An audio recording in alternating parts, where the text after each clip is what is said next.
Hello! আমি আবার হাজির আমার জার্নির সেকেন্ড পার্ট নিয়ে।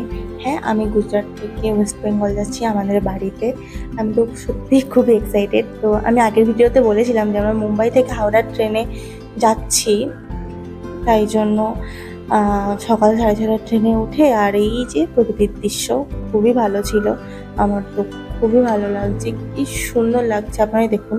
ওপর থেকে মেঘলা আকাশ। যাই হোক, আমি ট্রেনে উঠে একটু এদিক ওদিক দেখে আর আমি তো ঘুমিয়ে হাঁ হয়েছিলাম নাকি আমার হাজব্যান্ড বলল। যাই হোক, ঘুম থেকে উঠে আর কি করব, চিক্কি খেতে ব্যস্ত। ফোলা ফোলা গাল, ফোলা ফোলা চোখ নিয়ে আর চিক্কি খেতে ব্যস্ত আর আশেপাশে দেখছিলাম কেউ তাকাচ্ছে না তো।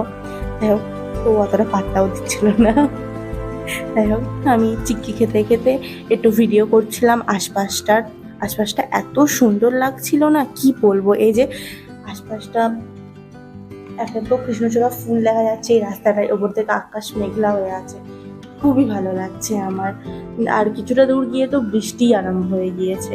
এই যে বৃষ্টি পড়ছে, চারিদিকটা ভিজে ভিজে প্রকৃতি সবুজ হয়ে আছে, যেন মনে হচ্ছে প্রকৃতি মানে স্নান করেছে, সুন্দরভাবে সেজে আছে। আমার কি ভালো লাগে আসলে। আমার বৃষ্টিতে ভেজার থেকে বেশি না, বৃষ্টি দেখাটাই খুবই ভালো লাগে। এই যে জানলার ধারে বসে বসে চারিদিক সবুজ হয়ে যাচ্ছে, পাতা ভিজছে, টুপটুপ করে বৃষ্টির ফোঁটা পড়ছে, এটা দেখতেই ভালো লাগে আমার।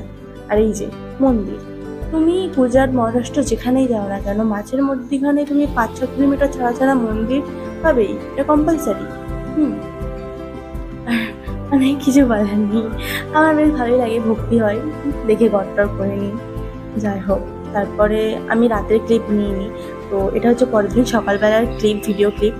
এই মানে ওই দিন তো বৃষ্টি হচ্ছিল না, তখন আমরা ওয়েস্ট বেঙ্গলে ঢুকে গেছি প্রায় কাছাকাছি। তো বৃষ্টি তো হচ্ছিলই না, ওপর থেকে দূরে পাহাড় দেখা যাচ্ছিল, মেঘলা আকাশ, খুবই সুন্দর লাগছিল। মানে আমি না সবসময় ইট পাথরের শহরে থেকে থেকে তো খুবই ভালো লাগে এই সব দৃশ্য। যাই হোক, আমরা সাঁতরাগাছি লেবে গিয়েছিলাম। সাঁতরাগাছি থেকে লেবে ওখান থেকে ক্যাব বুক করে আমরা যাচ্ছি শিয়ালদা। হ্যাঁ, আমরা এখন হচ্ছে শিয়ালদা, শিয়ালদা থেকে যাবো বাড়ি। এই অনেক দিন পরে আবার চড়বো লোকাল ট্রেন। হ্যাঁ, লোকাল ট্রেন, খুবই ভিড় ছিল। অনেক দিন পরে ভিড় ভাট্টা, যেহেতু আমরা শিয়ালদা থেকে উঠেছি তাই জন্য সিট পেয়েছিলাম, আমি জানলার ধারে সিট পেয়েছিলাম। যাই হোক, আমরা এখন বাড়ি যাব ডায়মন্ড হারবার। হ্যাঁ, ডায়মন্ড হারবার বাড়ি। আমি এই বাড়ি পৌঁছে আমার বিধ্বস্ত হাল। যাই হোক, টাটা।